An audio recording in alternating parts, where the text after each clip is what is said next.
Power 106.7, where hip-hop lives. My name is MQ. It's the Interactive Neighborhood, and tonight we have a special guest stopping in, DJ Quik. Man, what's up? What's happening with it, fam? Man, just chilling. It's good to have you back in the 505. How have you been? I've been great, bro. Man, what have you been up to lately? Man, a whole lot of things, man. Oh, shit, man. I've been in the studio with my son here.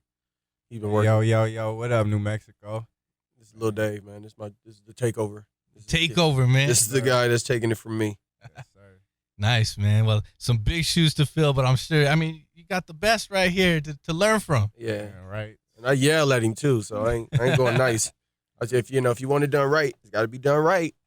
It's a music business, and it's crowded, so you got to kill it. What are you going to do to stand out these days, right? Yeah, you got to do Gotta be unnecessary. Yeah. Exactly. You got to be different. You got to be real. That's pretty much what it is. So the show goes down tonight, main event on Coors. It's an all-ages show. You can get your tickets at the door. Show's going to start up at 8 o'clock. All right, so I grew up here in Albuquerque, but being in Albuquerque, we were so influenced by West Coast rap. Yeah, man. We love it. Yeah. And, you are just one of those classic guys that we always listen to. Of course, bro. DJ Quik, man. I've always been about the party music, though. You know what I mean? Like, yeah. And every time I came here starting from, the 90s, like I'm from the best era of hip hop, period. Exactly. The 90s. So when we came here, how it got embraced, it was like a dream. Like, who knew that there was that kind of fandom for our kind of music? You know what I mean? So, last time I was here, I was here with Mac 10, and it's still the same. Like, people still love us the same. So Still love you guys here why in not come to Albuquerque and get that love, man? 505, what's up? Yeah, come party with us tonight, y'all. Don't let the rain hold you back. We about to get turned. And so I call it the Interactive Neighborhood. So I go to Twitter, I go to Facebook, and I ask, what's one question you could ask DJ Quik if you had an opportunity? What's the question? So I have a lot of them right now. Let's get to them. This one's coming out from Adeline Bach on Facebook. She says, name one memorable event in your career that you would never change. One memorable event in my career that I would never change. Now, is this something that happened to me, something that changed me and I can't change it back? Or maybe maybe at a concert or in the recording studio, something that you just, that maybe set your course for your career. Oh, wow. I want to say that's when I got chased out of a crib hood with my equipment for trying to DJ in the wrong neighborhood. I wouldn't change that. That put me on a different course. I knew I had to keep my ass out them hoods like that, especially with that equipment. Next one is coming out from Francisco Griego on Facebook. He said, how was the chemistry between you and Tupac when you collaborated on Hearts of Men? I just recently did an interview with Ski on Ski TV. I was kind of telling him the truth. Like, Tupac was a great artist. He was totally talented. But sometimes Tupac could also have a temper too, and he would yell. You know what I mean? Yeah. He wouldn't punch me or nothing, but he'd let you know when he wasn't fucking with something. Like he was a real nigga. Yeah. He got at me a little bit one time. He was pissed. And Esteban on Twitter asks, who was your favorite artist to work with over the years? I have a bunch of them, man. Eric Wright was one of my favorites. Easy. Hardest working was is Raphael Sadiq and Dr. Dre. Snoop is just fun to work with. I like some of the new artists too. Like I like working with I like YG because working with YG, his mom bring food to the studio. She take care of you, right? Yeah, OG Compton spaghetti too. Bang bang. Who else was there? There was I worked with a lot of people don't know I worked with what's my man's name? His name is Romani Malco. He's an actor now. Yeah. He used to have a group, and I produced them a song for them. I remixed a song for them in the 90s. The College Boys. That was the name of their group. Yeah. There's a lot of people though, man. It was like, Adina Howard, Rick James, Man. working with the real Rick James. That was incredible. Doing all the soundtrack work, all the Death Row artists, in that era was dope. Second to None was dope before they started going too gangbang with it. Yeah. AMG was dope. You know what I mean? I mean, they, these people are still working. G's still working. I heard some of his new music. It's cool, but, the music business has changed so much that either you got to do exactly the music that you did before to stand out, or you got to totally sell out and do the new snap trap music. Right. So next one, let's take it back. You're mentioning some classic artists there. Ashley on Twitter asks, what artists did you listen to when you were growing up, up there in Compton? Oh, so many different artists. Like, believe it or not, I was into the music that turned me into a musician really was Michael Jackson's Thriller album. When I bought that album, and Madonna's Like a Virgin album, like that, it was just funky music. You know what I mean? And a lot of people don't know. I used to listen to when MTV only played rock. Yeah. I used to listen to like Crocus and Scorpion and all that stuff because it was the music that we had access to, and it was loud and big and over the top. All that metal, that ghetto metal music.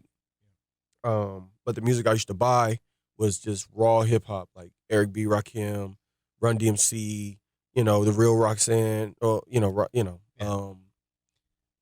who else? Like LA Dream Team.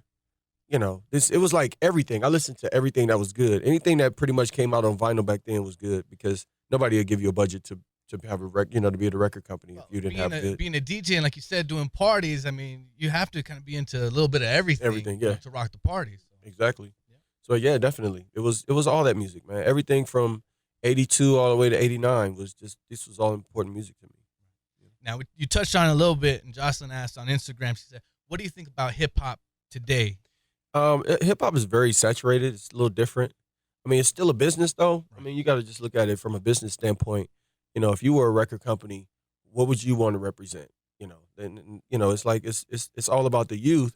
But unfortunately, to me, I don't think they set the youth up for long-term careers. I think they just, using them, making them one-hit wonders and getting rid of them and try to get the next one. I'm going to skip up to this question. Doesn't that make sense, though? Yeah, no, that makes sense. Rico kind of hits it right here from Facebook. He says, DJ Quik came up in a time where nearly every joint on his album was a hit and didn't get a lot of radio play, if any, but also didn't get paid like, the artists do today, who can, do a couple of decent songs, and that's it. That's pretty much it. You come out with like one or two hits, and you're pretty much done.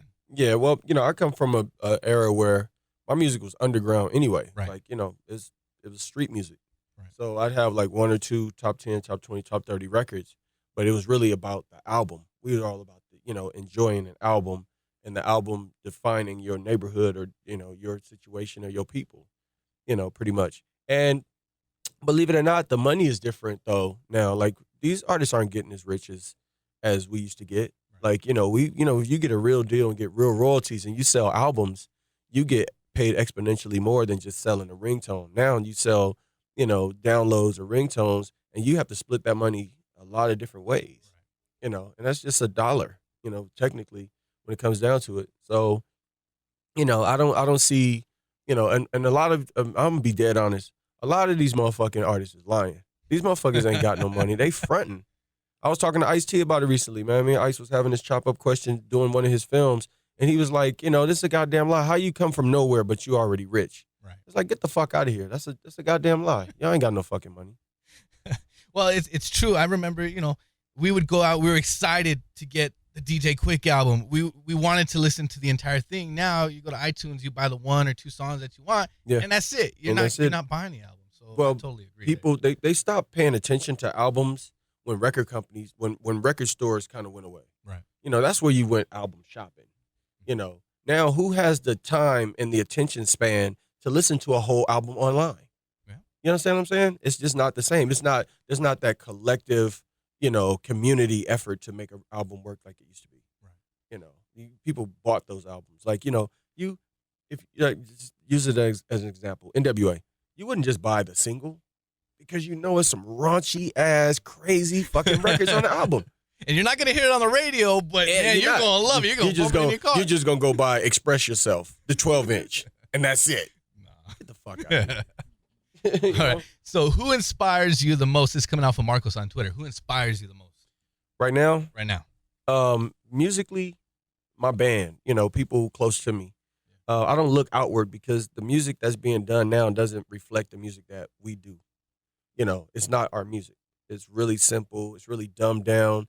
I mean, the industry is so dumbed down now. It's like, where do you go from here? Now this shit's remedial. In a minute, you're going to have to be rapping in sign language because motherfuckers going to be too retarded to even understand what the fuck the music is talking about. Yeah. Like, what the fuck? How far do you go down to dumb it down? Yeah. You go from, and I'll use an example, you go from Public Enemy all the way down to Soulja Boy. Like, that's completely, from one end of the spectrum to the other. Exactly. So I just don't think that, and it's not my game per se anymore. That's why I'm here with my son. My son is doing the music that, you know, the kids rock out to right now, or turn up, as they say. You know, Yeah. we say get on, we get on, we turn on, or we get on, but y'all turn up. So, you know, it's Speaking their of which, era. where can they find your music now, man? Where can they find you? Right Your now? Instagram, your Twitter. Right now, they can find my Instagram and Twitter at Music and David. That's Music IN David. But right now, we just been working. But next year, it's all gonna pop.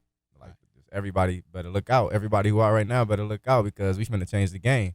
And even if I have to do it single-handedly, it's gonna happen. But the music right now, it could be a lot better. Just coming from like where I grew up, Yeah. and just seeing, like, just being in the studio with my dad, like, it's a lot. It's a lot. And how music is nowadays, it's too simple. Same thing on the radio all the time, and it gets old after a Every while. song So sounded like. it's now it's like people got to start bringing their A game, come with something new. Let's make music back to what it's supposed to be, honestly. Well, we're gonna be on the lookout for you, man. Make sure you Exactly. send that single right here to Albuquerque, sir. because we want to hear it, we want to play it, and we want to support you, man. So He's good coming luck. out. He's coming out.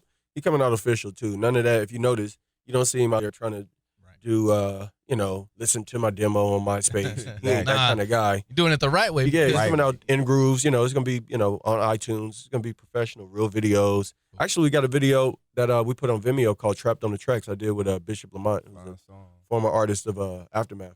You know, Nice. we did a song together, and it's getting a lot of attention. Check it out on. You said where was It's it? on Vimeo. On Vimeo. It's called "Trapped on the Tracks." All right, last one. You know, being here in New Mexico, have Yeah, you hit man. any of the restaurants, red or green? You know what I'm talking about? Sauce, red or green. Red or I green like chili, green. man. I like green chili. Green chili. All right. I'm a green chili guy. Well, thank you so much for stopping by. What they call it? Don't Wait. Chili verde? What's that? Chili verde? There you go, man. You Yeah, got it, man. man.